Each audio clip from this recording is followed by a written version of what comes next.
Per ora di sicuro c'è che l'IMU, la tassa sulla prima casa, potrà essere pagata non più in 2 ma in 3 rate.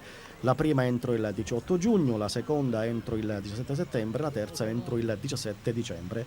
Ma potrebbe cambiare ancora l'emendamento al decreto legge sulle semplificazioni fiscali approvato dalla Commissione Finanze della Camera e presentato dal relatore Gianfranco Conte del PDL.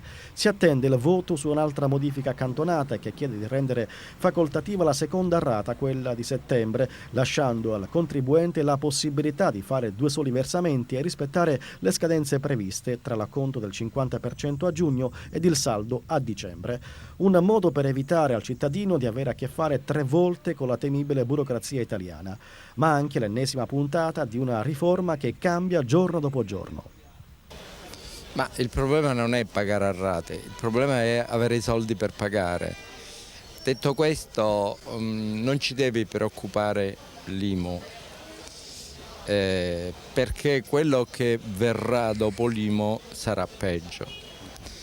Dunque discutere dell'IMU, che è l'unica tassa per cui un sindaco può governare, saremo sempre più tassati perché non si costruisce la produttività, per cui le famiglie saranno sempre ad andare indietro. Ci sono molte tasse da pagare, più ora c'è quella dell'IMU e aumentava, ne sistemiamo precisamente. Un pensionato come deve fare per campare? Con 500 euro al mese come deve fare? Pagare l'IMU, pagare la luce, pagare il telefono, andare a fare la spesa. Anche se ci sono poi figli che non lavorano, come farli campare? Io non lo so, lo dobbiamo dire al sindaco, a Monti, a tutti quelli che sono interessati nella politica. Anche se io proprietà non ce n'ho è sbagliato, perché una persona anche se lavora, con tutte queste tasse siamo sempre là. Contrario all'IMU? Certo, perché come prima casa si deve pagare adesso come consumatore, si deve pagare come prima casa, non è giusto di pagare come prima casa. Chi ha più appartamenti è giusto che li paga. Bisognerebbe vedere quello che c'ha i soldi e quello che non ce l'ha. Chi c'ha i soldi dovrebbe pagare, chi non ce l'ha naturalmente dovrebbe pagare anche meno.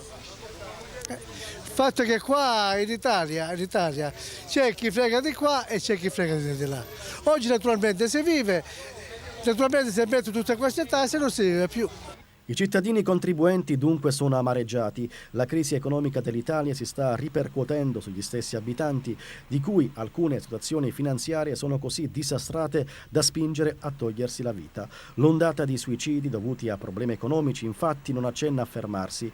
Si va da imprenditori con le aziende in rosso a disoccupati che non arrivano alla fine del mese, schiacciati da tasse, spese e aumento del prezzo della vita. Dall'inizio dell'anno ci sono stati 25 suicidi in Italia per la crisi economica, per mancanza di lavoro. Mancanza di lavoro, certo. Beh, si sa, per mancanza di lavoro, già lavoro non ce n'è. Poi quando lei licenzia un ragazzo che ha 2 o 3 figli, come deve fare per campare? Se la famiglia non lo può aiutare, come fa? Se ne deve andare in un'altra parte, ma dove? Se non appoggi nessuna parte. Purtroppo è una cosa che ci fa tenerezza di questa gente che avendo un'attività e poi per il lavoro si suicidano, si rovinano la famiglia.